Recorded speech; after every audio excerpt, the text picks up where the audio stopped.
I mean, you got to give props to the Ayaneo guys. You certainly couldn't ever call them lazy, because this is about the 7th or 8th handheld gaming PC of theirs that I've reviewed in the last 12 months. And yet the Ayaneo Slide is also refreshingly different, with its funky slide and screen design, combined with all of their hallmark features like top drawer portable performance, responsive controls, a crisp and poppy display, yada yada. So let's whip the Ayaneo Slide on out the box, and then I'm going to spend a good few days testing out that gaming prowess. And for more on the latest and greatest tech, please do subscribe and ding that notifications bell. Cheers! Now, first of all, as a registered old git, I've got to say I'm a little bit in love with the Ayaneo Slide's box. Now, this is actually designed just like an old VHS cassette for some reason. And for any young folk who are like, what on earth is a VHS cassette? It's basically what we had to watch movies on before Netflix. So as it suggests, let's just slide this out. Absolutely loving the attention to detail here, right down to the old handwritten label. Follow the direction to take out the console. You're gonna have a big surprise, apparently. Oh, Christ. Alright, so what do we have chucked in here besides the Ayaneo Slide? Well, you've got yourself a power adapter with various heads to suit wherever you reside in the globe, plus a USB-C cable.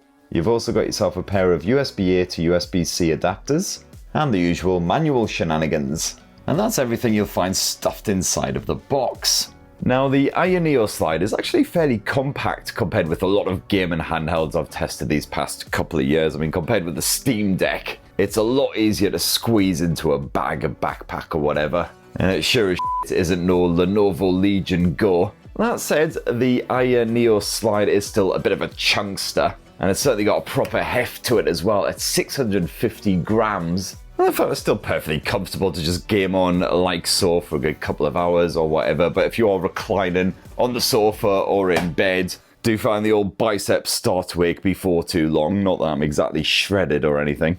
And at the time I shot this video, you got a choice of two different colours. This here black model, Ayaneo calls it bright black for some reason. Black, not exactly the brightest of colours. You can also grab it in sunrise white. Yeah.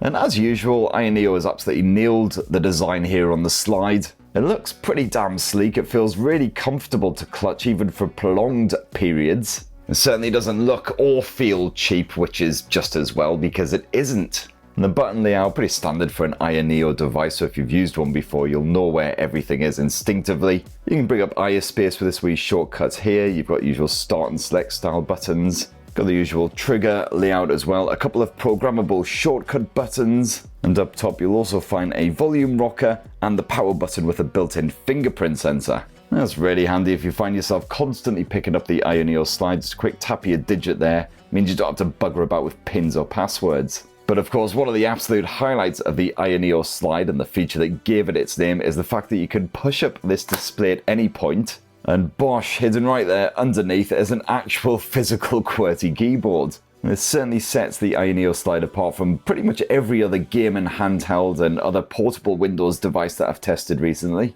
And as an old git who's been reviewing technology for quite some time now, this has given me some serious retro chills. I'm thinking BlackBerry Torch, Motorola Droid, that sort of thing. Even some PDAs from back in the day. Remember PDAs? Now, of course, when you introduce any kind of moving parts to a piece of technology, the more pessimistic reviewer might think, uh-oh, that's another potential point of failure. But thankfully, that spring action does feel pretty sturdy. I get the feeling I could slide this up and down literally thousands of times and it'll be absolutely fine. The actual display feels pretty sturdy when it's popped out as well. As you can see there, it's not too skinny. And you do also have some hot pivot action as well, as you can see there, though it is kind of limited. As for the keyboard itself, well, it's perfectly respectable. Not much travel, as you would expect, but it's certainly pretty solid. Those keys are a respectable size, considering they're working with a limited amount of space here. And you do have single row enter keys and shift keys, but they work absolutely fine. You've even got space for a full row of function keys. And yes, that keyboard is fully backlit as well. You can actually toggle the backlighting like so. You could also knock it off in the quick settings as well as quickly changing the color. Got a small selection of options there. I quite like the green. Of course, because you got that physical keyboard, it does mean the Ayaneo Slide is a bit bulkier and a little bit heavier than some of its rivals, and also some other more compact Ayaneo devices with a similar specs setup. And if you do find yourself playing games or running apps where you need a lot of keyboard input, then, it could be worthwhile. Saves you having to, lug around another compact keyboard that you then have to plug in constantly, or just relying on that virtual keyboard if you really hate typing on touchscreens. However, typing out emails or any kinds of lengthy prose is kind of awkward on this physical keyboard, certainly if you've got stubby wee thumbs like I do. It's just such a wide device that it doesn't feel particularly natural. You're having to constantly change your hand position. So, I certainly wouldn't want to smash out a novel on this thing. Anyway, when you start up the Ayaneo Slide, you're straight into your Windows desktop. And of course, you can launch all of your apps and games directly from Windows. Otherwise, you've also got the iSpace. It's actually iSpace 2, which was introduced earlier in 2023, and it is a considerable upgrade over the original iSpace, a lot more user-friendly. For one thing, the language doesn't revert to Chinese every time you perform an update. You got quick access to all of the Ayaneo Slide's various features, and this also collects together the various games you've got installed on your system, so you can quickly and easily jump into one. These are collected from a variety of services as well. So for instance, Doom Eternal is Steam, whereas the likes of Psychonauts comes from Xbox Game Pass. You will notice a few little bugs and bits of weirdness here and there. So for instance, Psychonauts, I've been playing for a good 3 or 4 hours on this thing, and it still reckons I've done out. One of my only bugbears with iSpace is the fact that it's constantly bloody updating. Although I guess I probably shouldn't mourn on about this like a miserable British bastard, because at least it means that Ayaneo is constantly fixing bugs and improving this thing. Now, like the Steam Deck and most other portable gaming handhelds, the Ayaneo Slide's display is an IPS panel, sadly not OLED tech. So yeah, the contrast isn't the best out there. Blacks are more of a murky grey. But colours are still reasonably punchy, and it's a 6-inch panel as well, despite the sliding mechanism, so nice and spacious. I certainly wasn't squinting to see what was going on in any of my games, beyond my usual piss-poor eyesight. You got a full HD 1080p resolution, so it's definitely a step up in terms of sharpness versus the likes of the Steam Deck. Those viewing angles are nice and wide as well, and the brightness maxes out at roughly 400 nits, which is fine for indoor play. If you are going to be gaming outdoors though, I'd try and find a shadier spot, and I'd certainly avoid murkier fare. And as for your audio, well, you do have a pair of stereo speakers slapped here on the bottom end of the Ayaneo Slide, but while they're reasonably loud, the audio quality is, to be perfectly frank, rather poo. So I'd stick with a pair of headphones. Sadly, no headphone jack here on the Ayaneo Slide, unlike most of the gaming handhelds, so you're either stuck using a USB-C dongle or got a bit of Bluetooth, which seems to work absolutely fine.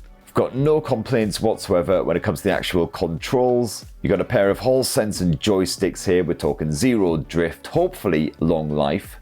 And as always, these are completely customizable. You can tweak the sensitivity of both the left joystick and the right joystick. You can also stick on a dead zone if you want. And you can also adjust the responsiveness of those linear hold triggers, although I found they were perfectly sensitive. So now I'm going to bang on about the performance, and powering the Ayaneo Slide is AMD's Ryzen 7 7840U chipset. And this supports almost identical architecture to the very popular Ryzen Z1 Extreme, which powers some of the biggest gaming handhelds out there, the likes of the ROG Ally, the Lenovo Legion Go, which I recently reviewed. Now when you're gaming, at any point you can yank out the handy little quick shortcuts bar with a quick tap of that iSpace button. This gives you fast access to all of your performance settings. You've got a variety of presets here. It's pretty handy, so if you're just doing basic bog standard stuff, you've got the likes of the PC Office and the retro gaming options. But then if you decide to play a bit of Forza or some other really power-sucking title, well, just switch it up to AAA game.